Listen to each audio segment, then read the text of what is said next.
दिसंबर के तीसरे हफ्ते में सुबह शाम ठंड पड़ने लग गई है, जिसको ध्यान में रखते हुए अंबाला प्रशासन द्वारा रैन बसेरों की सुविधा शुरू कर दी गई है।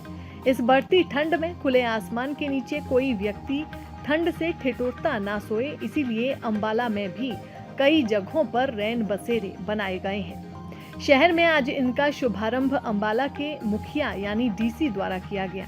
हालांकि जिले के मुखिया का कैंट में बने रैन बसेरों पर कोई ध्यान नहीं। कैंट में बने रैन बसेरों की हालत खराब है, दरवाजे टूटे हुए हैं तो इन्वर्टर भी खराब पड़ा है। अंबाला शहर में जहां एक तरफ रैन बसेरों का शुभारंभ किया गया, तो वहीं नेकी की दीवार का भी उपायुक्त ने शुभारंभ किया, जिसके तहत गरीब लोगों को कंबल और गर्म कपड़े वितरित किए गए। इस बारे में ज्यादा जानकारी देते हुए जिला रेड क्रॉस सोसाइटी के अधिकारी ने बताया कि उपायुक्त अंबाला द्वारा नेकी की दीवार और रैन बसेरे का शुभारंभ किया गया।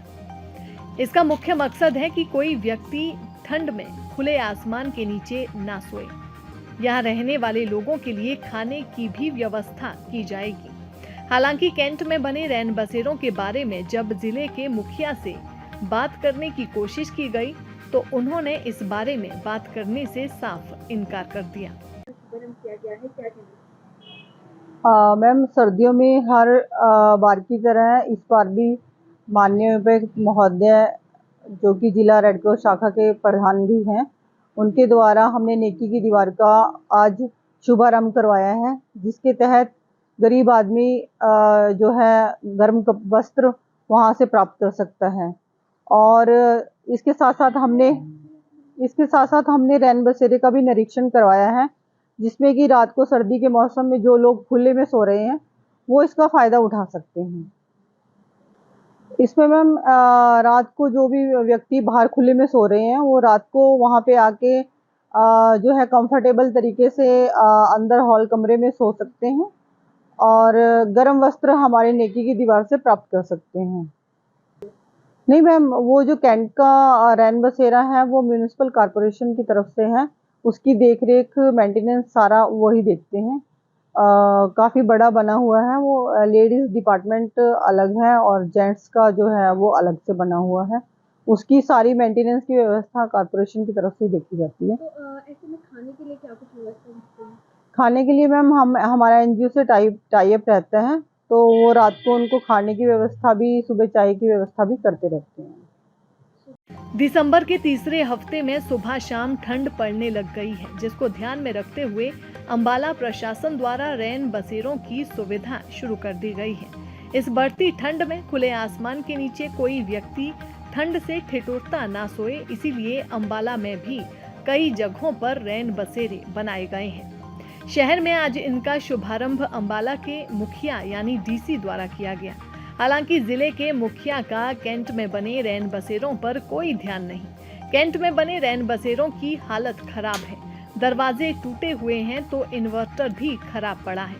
अंबाला शहर में जहां एक तरफ रैन बसेरों का शुभारंभ किया गया, तो वहीं नेकी की दीवार का भी उपायुक्त ने शुभारंभ किया, जिसके तहत गरीब लोगों को कंबल और गर्म कपड़े वितरित किए गए।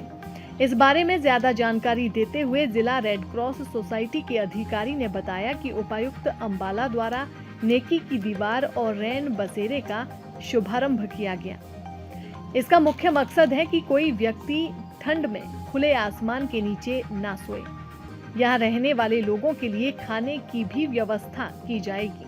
हालांकि कैंट में बने रैन बसेरों के बारे में जब जिले के मुखिया से बात करने की कोशिश की गई, तो उन्होंने इस बारे में बात करने से साफ इनकार कर दिया। मैम, सर्दियों में हर बार की तरह इस बार भी माननीय उपायुक्त महोदय, जो कि जिला रेड क्रॉस शाखा के प्रधान भी हैं, उनके द्वारा हमने नेकी की दीवार का आज शुभारंभ करवाया है, जिसके तहत गरीब आदमी जो है गर्म वस्त्र वहां से प्राप्त कर सकता है। और इसके साथ साथ हमने रैन बसेरे का भी निरीक्षण करवाया है, जिसमें कि रात को सर्दी के मौसम में जो लोग खुले में सो रहे हैं वो इसका फायदा उठा सकते हैं। इसमें मैम रात को जो भी व्यक्ति बाहर खुले में सो रहे हैं वो रात को वहां पे आके जो है कंफर्टेबल तरीके से अंदर हॉल कमरे में सो सकते हैं और गर्म वस्त्र हमारे नेकी की दीवार से प्राप्त कर सकते हैं। नहीं मैम, वो जो कैंट का रैन बसेरा है वो म्यूनिसिपल कॉरपोरेशन की तरफ से है, उसकी देख-रेख मेंटेनेंस सारा वही देखते हैं। काफ़ी बड़ा बना हुआ है वो, लेडीज़ डिपार्टमेंट अलग है और जेंट्स का जो है वो अलग से बना हुआ है। उसकी सारी मेंटेनेंस की व्यवस्था कॉरपोरेशन की तरफ से देखी जाती है। तो ऐसे में खाने के लिए क्या कुछ व्यवस्था रखते हैं? खाने के लिए मैम हमारा एनजीओ से टाई अप रहता है, तो वो रात को उनको खाने की व्यवस्था भी, सुबह चाय की व्यवस्था भी करते रहते हैं। दैनिक सवेरा के लिए अंबाला से विपिन भाटिया की रिपोर्ट।